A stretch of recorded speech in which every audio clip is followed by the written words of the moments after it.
Une des spécificités de la psychomotricité au sein du groupe Crescendo, c'est la création du poste que j'occupe. Depuis mars 2022, je suis référente psychomotricienne sur l'association Crescendo, où j'accompagne les psychomotriciens qui interviennent dans les différentes crèches. Je fais de la formation et je vais aussi sur le terrain, dans les structures où il n'y a pas de psychomotricien et où il y a un enfant qui pose question dans son développement ou son comportement. Les interventions de psychomotriciens en crèche, c'est assez récent. Mais même encore aujourd'hui en France, il n'y a pas des psychomotriciens dans toutes les structures. Donc c'est vraiment un choix du gestionnaire et donc c'est un choix de l'association Crescendo qu'il y ait le plus possible ce regard de psychomotricien qui puisse venir accompagner chaque équipe, chaque enfant et chaque famille. Le psychomotricien, il s'intéresse à ce qui se passe dans le corps en relation avec ce qui se passe au niveau émotionnel et ce qui se passe au niveau des pensées.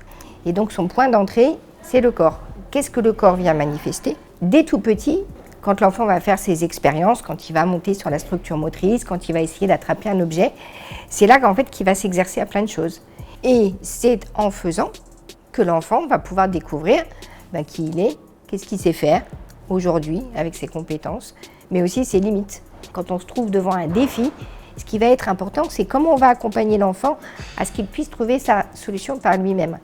Et ça va lui permettre de développer tout ce qu'on appelle cette intelligence sensorimotrice, c'est-à-dire que je passe par l'expérimentation, je teste, ça ne marche pas, je vais essayer autrement. Et petit à petit, on voit comment ils font des liens dans leurs pensées. Et c'est pour ça que c'est extrêmement important dans sa construction de lui-même, pour apprendre à se connaître, dans la construction de sa pensée, dans comment je tiens le fil de mon projet. Parfois, ce sont les parents qui viennent nous interpeller en disant « je suis inquiet » parce qu'ils comparent beaucoup avec les autres enfants. « Ah oui, mais lui il marche et puis lui pas encore, est-ce que c'est normal ?» Donc, des fois oui, c'est normal. Et puis parfois, il y a une réelle difficulté. Et c'est là qu'est toute l'importance de ce travail de prévention parce qu'on est dans le repérage d'une éventuelle difficulté.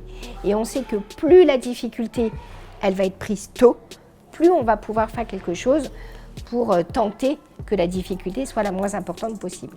Plusieurs professionnels ont pu dire effectivement que ça avait changé leur regard sur l'enfant. Que ce soit quand on travaille ensemble en réunion pluridisciplinaire et que chacun partage son point de vue, ou que ce soit en formation.